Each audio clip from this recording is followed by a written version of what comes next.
Hello दोस्तों, I hope आप सब अच्छे होंगे। साथियों, जैसा कि पहले जो है आपके प्री यूपीएससी हो गया और यूपी पीसीएस हो गया, इसको ध्यान में रखते हुए पॉलिटी का जो रिवीजन कराया गया था उसमें आपातकालीन उपबंध वाला सेक्शन जो है वो बच गया था। तो इस वीडियो में हम लोग जो है उसी को कवर करेंगे और यह मुश्किल से 20-25 मिनट का वीडियो होगा, जो आपके रिवीजन के पर्पज़ से बहुत ही महत्वपूर्ण है। और एग्ज़ाम के पहले आप लोग एक बार ज़रूर देख लीजिएगा और इसका लाभ जो है आप लोगों को ज़रूर मिलेगा, ठीक है। तो ये जो सेक्शन है आपातकालीन उपबंध वाला, इसको इस वीडियो में कवर कराया जाएगा, जो कि आपके एग्ज़ाम के पॉइंट ऑफ व्यू से बहुत ही महत्वपूर्ण है, ठीक है। चाहे कोई भी एग्ज़ाम हो जिसमें जो है अगर पॉलिटी से रिलेटेड क्वेश्चंस पूछे जा रहे हैं तो उस दृष्टि से यह वीडियो इम्पॉर्टेंट होने वाला है, ठीक है। तो आप लोग इस लापरवाही बिल्कुल भी ना करें और चैनल पे नया हो तो सब्सक्राइब ज़रूर कर लें और बेल आइकन को प्रेस कर लें और अगर वीडियो अच्छा लगे तो लाइक करना बिल्कुल भी ना भूलें, ठीक है। तो चलिए इसकी हम शुरुआत करते हैं।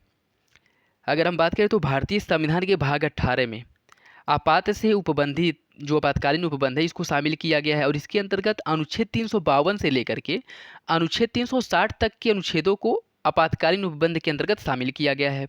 अनुच्छेद 352 जिसके अंतर्गत घोषित आपात को युद्ध, बाह्य आक्रमण या सशस्त्र विद्रोह के कारण ही घोषित किया जाता है। मतलब 352 के अंतर्गत यदि आपातकाल की घोषणा करती है तो उसके लिए 3 कारक होने चाहिए, ठीक है, या 3 वजह होनी चाहिए तभी किया जा सकता है। जैसे या तो युद्ध हो गया या बाह्य आक्रमण या फिर सशस्त्र विद्रोह। इसी आधार पर जो है 352 के तहत आपातकाल की घोषणा की जाती है और इसके द्वारा जो आपातकाल की घोषणा की जाती है उसे राष्ट्रीय आपातकाल कहा जाता है, ठीक है। हालांकि संविधान में राष्ट्रीय आपात कहा जाता है, लेकिन संविधान में इस शब्दावली का प्रयोग कहीं नहीं किया गया है, इंपॉर्टेंट है।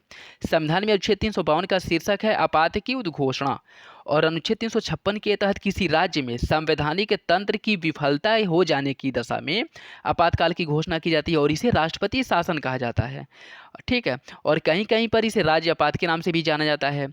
अगर हम समझे तो अनुच्छेद 356 में आपात या आपातकाल जैसी किसी शब्द का प्रयोग नहीं किया गया है, ठीक है। तो ये भी इंपॉर्टेंट है, याद रखिएगा। अनुच्छेद 360 की अगर हम बात करें तो इसके तहत घोषित किए जाने वाले आपात को वित्तीय आपात कहा जाता है और इसके किसी भाग के वित्तीय अस्थायित्व या साख के संकट में पहुंचने के कारण जो है संविधान में वित्तीय आपात लागू करने का प्रावधान किया गया है। जो अब तक अगर कहा जाए तो एक बार भी वित्तीय आपातकाल लागू नहीं किया गया है, यह बहुत बड़ी बात है, ठीक है। तो चलिए यहाँ से हम शुरू करते हैं राष्ट्रीय आपातकाल। राष्ट्रीय आपात से संबंधित विभिन्न उपबंध कुछ शीर्षकों के अंतर्गत हम लोग समझेंगे। जैसे आपात की उद्घोषणा के आधार की अगर हम बात करें तो अनुच्छेद 352 सब क्लॉज फर्स्ट के तहत आपात की उद्घोषणा तभी हो सकती है जब राष्ट्रपति को यह संतुष्टि हो जाए कि युद्ध, बाह्य आक्रमण या सशस्त्र विद्रोह के कारण भारत या फिर उसके राज्य क्षेत्र के किसी भाग की सुरक्षा संकट में है। और यहाँ राष्ट्रपति की संतुष्टि का वास्तविक अर्थ होता है मंत्री परिषद की संतुष्टि, ठीक है। ऐसा नहीं है कि राष्ट्रपति चाहे तो कर सकता है। अगर मंत्री परिषद ऐसा चाहे और मंत्री परिषद जो है राष्ट्रपति से सिफारिश करती है तो आपातकाल की घोषणा की जा सकती है, ठीक है।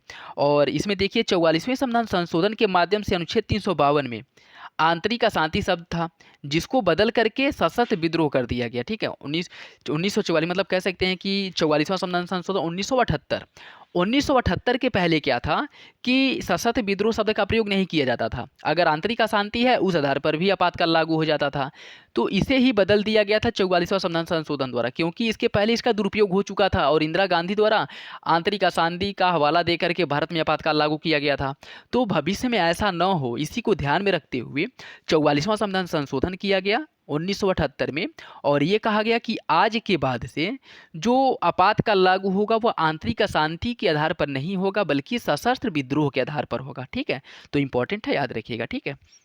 और उसमें एक और भी प्रावधान ये जोड़ा गया था कि अब से उस समय क्या था कि प्रधानमंत्री अकेले अगर सिफारिश कर दे तो राष्ट्रपति जो है आपातकाल लागू कर सकता है। तो इसी संशोधन के तहत ये भी प्रावधान किया गया था कि प्रधानमंत्री की सिफारिश नहीं, पूरे मंत्रिपरिषद जो है मंत्रिपरिषद की वो भी लिखित सिफारिश के आधार पर ही राष्ट्रपति के पास जो है सलाह भेजा जाएगा राष्ट्रीय आपातकाल लागू करने के लिए, ठीक है। तो ये भी इंपॉर्टेंट है। अगर हम उद्घोषणा की प्रक्रिया की बात करें तो अनुच्छेद 352 सब क्लोज 3 इसमें स्पष्ट किया गया है कि अनुच्छेद 352 के तहत राष्ट्रपति कोई उद्घोषणा तब तक नहीं करेगा जब तक संघ के मंत्रिमंडल द्वारा यह विनिश्चय उसे लिखित रूप में न किया गया हो, ठीक है। यह लिखित रूप में उसके पास अगर ऐसी सूचना नहीं आती है, ऐसे जो है कह सकते हैं कि निर्देश या फिर से सिफारिश नहीं आती है तब तक वह नहीं करेगा। और यह प्रावधान भी 44वां संविधान संशोधन 1978 द्वारा जोड़ा गया था। ठीक है, तो इंपॉर्टेंट है, पूछ सकता है। ठीक है, और राष्ट्रपति को अधिकार है कि वह आपात की उद्घोषणा संपूर्ण भारत या उसके किसी विशेष भाग से संबंध में कर सकते हैं। मतलब ऐसा नहीं है कि जो राष्ट्रीय आपातकाल लागू होगा वह पूरे भारत में ही लागू होगा, या तो वो पूरे भारत में लागू होगा। कंडीशन, अगर कंडीशन ऐसी है कि उसे पूरे भारत में लागू करना है तब तो पूरे भारत में लागू होगा। लेकिन किसी अगर क्षेत्र विशेष की स्थिति बहुत खराब है तो ये भी प्रावधान किया गया है कि उस क्षेत्र विशेष में भी राष्ट्रीय आपातकाल लागू किया जा सकता है। ठीक है, जिसका प्रभाव केवल उस क्षेत्र विशेष पर ही पड़ेगा। बाकी अन्य जो राज्य हैं या अन्य जो क्षेत्र हैं वह सुचारू रूप से, सामान्य रूप से उसी तरह चलते रहेंगे जैसे चलते थे। आपातकाल अनुमोदन और इसकी अवधि की अगर हम बात करें, ऐसी उद्घोषणा जो है 1 महीने तक संसद के अनुमोदन के बिना लागू रह सकती है।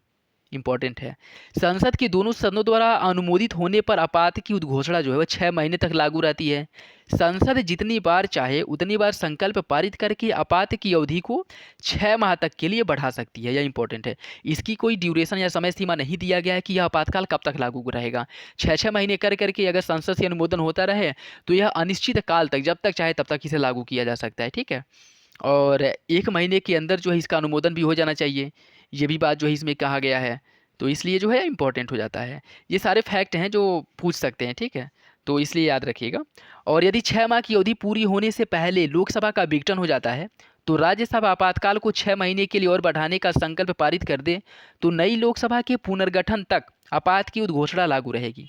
अगर राज्यसभा अनुमोदन कर दे, लोकसभा का विघटन हो जाए तो आपातकाल बढ़ेगा कब तक? जब तक कि नई लोकसभा का चुनाव ना हो जाए और उसका पुनर्गठन मतलब ना हो जाए। ठीक है, और यदि जो नई लोकसभा का गठन होगा, नई सरकार बनेगी, वह अपनी पहली बैठक के 30 दिनों के भीतर, उसकी पहली बैठक जब होती है उसके बाद 30 दिनों के अंदर इस उद्घोषणा की अवधि बढ़ाने का संकल्प पारित कर देती है तो ठीक है, नहीं तो आपातकाल जो है वह 30 दिन पूरे होते ही समाप्त हो जाएगा। ठीक है, इंपॉर्टेंट है। आप लोग बस ध्यान से सुनते रहिए और मैं अपनी तरफ से पूरी कोशिश करूंगा कि आपके सारे डाउट क्रिस्टल क्लियर हो जाएं और बहुत अच्छे से आप लोगों को जो आपातकालीन प्रावधान है, उपबंध है, वह समझ में आ जाए। ठीक है, उद्घोषणा की समाप्ति की अगर हम बात करें, राष्ट्रपति जब चाहे आपात की उद्घोषणा को वापस ले सकता है। और यदि दोनों सदन, राष्ट्रपति का अधिकार हो गया, यदि दोनों सदन के विशेष बहुमत से, दोनों सदन विशेष बहुमत से मूल उद्घोषणा या उसके काल विस्तार को, उद्घोषणा का अनुमोदन नहीं करते हैं तो भी निर्धारित तिथि को वह स्वतः समाप्त हो जाएगा। अगर दोनों सदनों द्वारा इसको आगे बढ़ाए जाने का जो प्रस्ताव है वह फिर से पुनः पारित नहीं किया जाता है या फिर से सहमति नहीं व्यक्त की जाती है तो फिर से यह उद्घोषणा समाप्त हो जाएगी। और इस कंडीशन में क्या होगा कि आपातकाल समाप्त हो जाएगा, जैसे उसका समय ड्यूरेशन, टाइम ड्यूरेशन पूरा होगा, आपातकाल समाप्त हो जाएगा। ठीक है, तीसरा क्या है? तीसरा यह है कि यदि लोकसभा मूल उद्घोषणा या उसकी अवधि बढ़ाए जाने वाली उद्घोषणा के विरोध में संकल्प पारित कर देती है तो राष्ट्रपति को उसे वापस लेना होगा। लोकसभा में ऐसा संकल्प प्रस्तावित करने के लिए कुल सदस्य संख्या के कम से कम 1/10 सदस्यों को इसका आशय की सूचना अपने हस्ताक्षर सहित लिखित रूप से लोकसभा अध्यक्ष को या फिर लोकसभा सत्र में नहीं है तो राष्ट्रपति को देना होगा। ठीक है, मतलब कितने सदस्य होने चाहिए? कम से कम 1/10 सदस्य होने चाहिए। ठीक है, और यह जो लिखित रूप से अपने हस्ताक्षर सहित जो घोषणा है या पत्र है यह किसे देना होगा? लोकसभा के अध्यक्ष को। और यदि लोकसभा कार्यकाल में नहीं है, ठीक, यदि लोकसभा सत्र में नहीं है तो यह जो प्रस्ताव है यह किसके पास जाएगा? राष्ट्रपति के पास देना होगा। ठीक है, और उस कंडीशन में क्या होगा कि जो आपातकाल लागू हुआ है वह समाप्त हो जाएगा। तो यह 3 कंडीशन है जिसमें लोकसभा द्वारा या फिर से राष्ट्रपति द्वारा आपातकाल को समाप्त किया जा सकता है। इसका प्रभाव क्या होगा यह देख लीजिए। आपात की उद्घोषणा लागू रहने के दौरान राज्य सरकार को केंद्र सरकार के निर्देश के तहत शासन चलाना होगा। मतलब राज्य सरकार जो है केंद्र के अधीन हो जाती है। और यदि आपात की उद्घोषणा पूरे भारत के लिए न होकर किसी क्षेत्र विशेष या कुछ राज्यों तक सीमित हो तो भी केंद्र सरकार उन राज्यों के अलावा अन्य राज्य सरकारों को शासन संबंधी निर्देश दे सकती है। जिस राज्यों में लागू नहीं है आपातकाल, उन राज्यों से संबंधित जो है, ठीक है, मतलब जिन राज्यों या जिन क्षेत्रों में लागू है उन क्षेत्रों या राज्यों से संबंधित जो शासन चलाने के लिए जो वहाँ के अधिकारी हैं, जो कह सकते हैं कि मुख्यमंत्री हैं, उन लोगों को निर्देश दे सकता है कि कैसे शासन को चलाया जाना है। अनुच्छेद 353 सब क्लॉज क के अनुसार आपात की घोषणा के साथ ही संसद को राज्य सूची के विषय पर कानून बनाने की शक्ति प्राप्त हो जाती है। इंपॉर्टेंट है, ठीक है। ये पूछ सकता है कि अनुच्छेद 353 सब क्लॉज क के तहत संसद को राज्य सूची के विषय पर कानून बनाने की शक्ति प्राप्त हो जाती है। और आपातकाल में राज्य सूची के विषय पर संसद द्वारा बनाए गए कानून आपातकाल की समाप्ति के 6 महीने बाद तक प्रभावी रहेगी। मान लीजिए कि आपातकाल जो है आज समाप्त हो गया और जिस राज्य में आपातकाल लागू था उस राज्य से संबंधित संसद द्वारा कोई कानून बनाया गया है, तो वह जो कानून बनाया गया है वह आज ही नहीं खत्म होगा। वह कानून कब खत्म होगा? अगर आपातकाल आज समाप्त हो रहा है तो वह कानून आज के 6 महीने बाद वह कानून समाप्त होगा। मतलब यह है कि आज से लेकर के 6 महीने तक वह कानून लागू रहेगा, उसके बाद समाप्त हो जाएगा।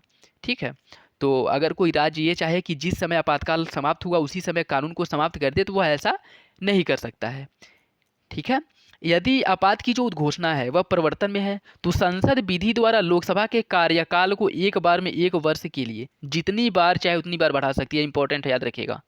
और ये इसका प्रयोग किया भी गया है। जिस समय इंदिरा गांधी द्वारा आपातकाल लागू किया गया था उस समय केंद्र का जो लोकसभा का जो कार्यकाल है वह 1 वर्ष के लिए बढ़ाया गया था। तो इम्पॉर्टेंट है, याद रखिएगा। ठीक है। लोकसभा का कार्यकाल एक बार में 1 वर्ष के लिए बढ़ाया जा सकता है और ऐसा वह कितनी बार भी कर सकती हैं। ऐसा नहीं है कि एक बार, जितनी बार चाहें उतनी बार। मान लीजिए एक बार में बढ़ाएं 1 वर्ष के लिए, फिर वो जैसे पूरा हुआ फिर एक बार बढ़ा दिए, तो इस तरह वो कितना भी कर सकती हैं। ठीक है। इसके टाइम ड्यूरेशन का मतलब कोई जो है समय सीमा नहीं दी गई है। और इसमें देखिए अनुच्छेद 358 के अनुसार यदि युद्ध या बाह्य आक्रमण के कारण अनुच्छेद 352 के तहत संपूर्ण भारत या भारत के किसी भाग के लिए आपात की उद्घोषणा की गई है तो संविधान के अनुच्छेद 19 द्वारा दिए गए 6 मूल अधिकारों का निलंबन हो जाएगा। इनका जो जैसे आपातकाल लागू होता है तो अगर पूरे भारत के लिए लागू हो रहा है तो पूरे भारत के लोगों को जो प्राप्त है अनुच्छेद 19 के तहत मूल अधिकार, या फिर से अगर किसी राज्य विशेष में लागू हो रहा है तो उस राज्य के नागरिकों को जो अनुच्छेद 19 के तहत मूल अधिकार प्राप्त हैं वह स्वतः ही निलंबित हो जाते हैं। ठीक है, यही याद रखिएगा। स्वतः ही ये क्या हो जाते हैं? निलंबित हो जाते हैं। उसे निलंबित करने की जरूरत नहीं पड़ती है। और यह उसका प्रावधान किया गया है अनुच्छेद 358 में। और ये भी कब? जब युद्ध या बाह्य आक्रमण के आधार पर आपातकाल लागू होगा तभी इसका निलंबन होगा। अगर सशस्त्र विद्रोह के आधार पर आपातकाल लागू होता है तब यह जो मूल अधिकार है इनका निलंबन नहीं होगा। यह इंपॉर्टेंट है, याद रखिएगा। ठीक है। अनुच्छेद 359 की अगर हम बात करें तो इसके तहत राष्ट्रपति को अधिकार है कि वह आपात की उद्घोषणा के दौरान यह आदेश घोषित कर सकता है कि भाग 3 जो मौलिक अधिकार से संबंधित है इसमें शामिल कौन से मूल अधिकारों को न्यायालय से परिवर्तित कराने का अधिकार निलंबित करना है। मतलब किस मौलिक अधिकार का निलंबन करना है यह राष्ट्रपति के ऊपर छोड़ा गया है। और यह जो अधिकार मिलता है वो राष्ट्रपति को मिलता है अनुच्छेद 359 के तहत। और लेकिन इसमें एक प्रावधान जोड़ा गया था 44वां संविधान संशोधन 1978 द्वारा। यह कहा गया था कि अनुच्छेद 359 के तहत जारी आदेश से अनुच्छेद 20 और अनुच्छेद 21 द्वारा प्रदत्त मूल अधिकारों का निलंबन नहीं होगा। मतलब जो है जो अनुच्छेद अनुच्छेद जो है 359 के तहत राष्ट्रपति द्वारा जो मूल अधिकारों का निलंबन किया जाता है उसमें अनुच्छेद 20 और 21 का निलंबन नहीं होगा। मतलब अनुच्छेद 20 और 21 को छोड़ करके अन्य जो मूल अधिकार हैं उनका निलंबन होगा, 20-21 का नहीं। तो यह भी याद रखिएगा। और यह जोड़ा कब गया था? 44वां संविधान संशोधन 1978 द्वारा इसका प्रावधान किया गया था। तो ये भी इंपॉर्टेंट है, याद रखिएगा। ठीक है।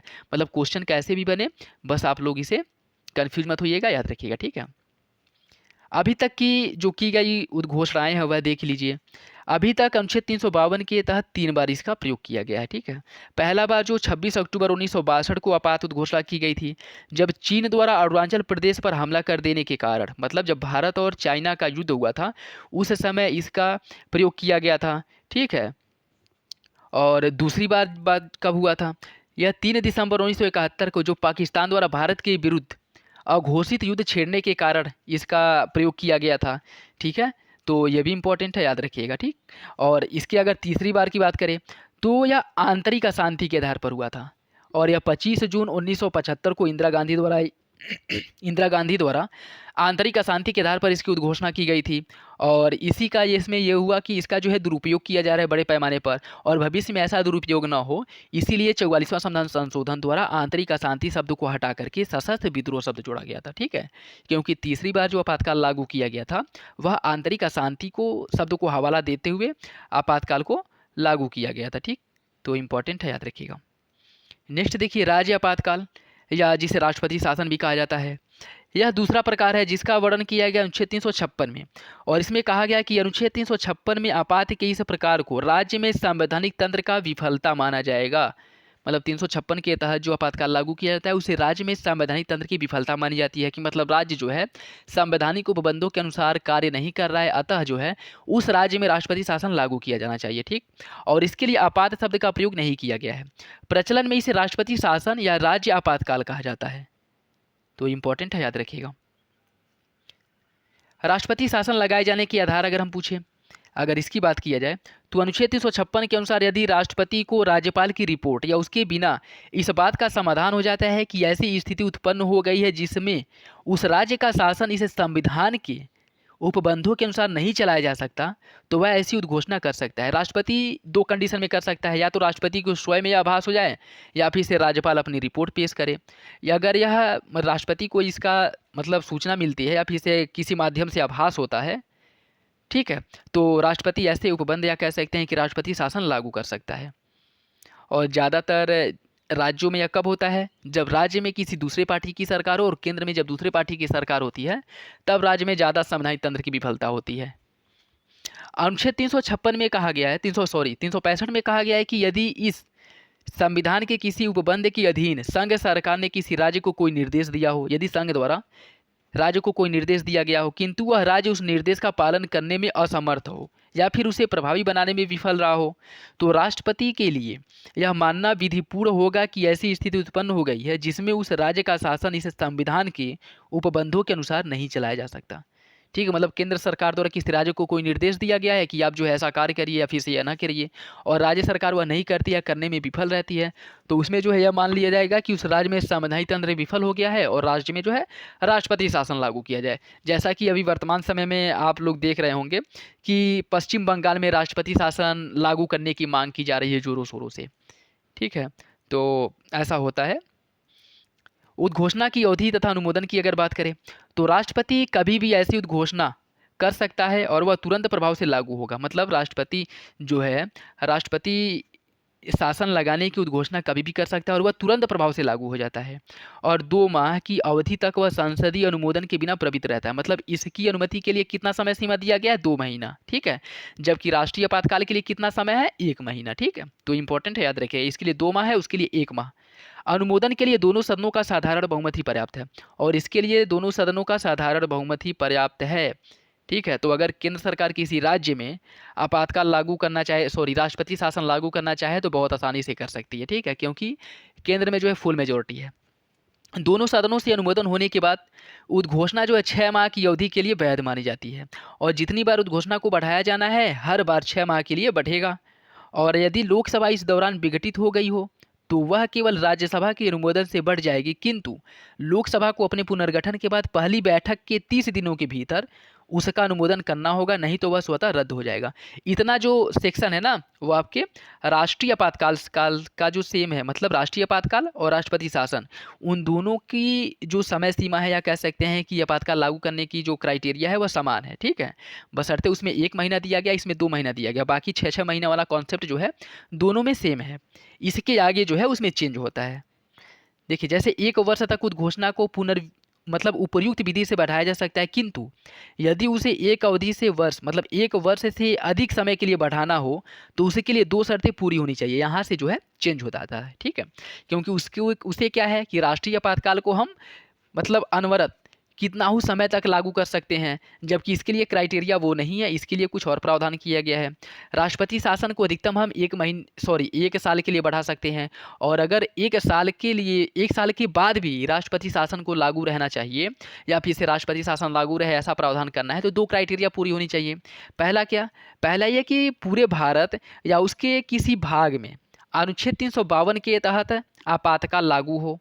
ठीक, या फिर दूसरा क्राइटेरिया ये है कि निर्वाचन आयोग उस क्षेत्र में चुनाव कराने में असमर्थ हो। निर्वाचन आयोग लिखित में यह दे कि अभी चुनाव कराने का माहौल नहीं है और चुनाव जो है अभी नहीं कराया जा सकता।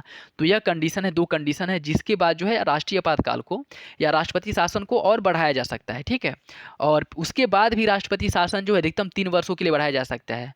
उसके बाद किसी भी कंडीशन में राष्ट्रपति शासन को नहीं बढ़ाया जा सकता है। ठीक, तो राष्ट्रपति शासन जो है अधिकतम जो है 3 वर्षों के लिए लागू रह सकता है किसी राज्य में।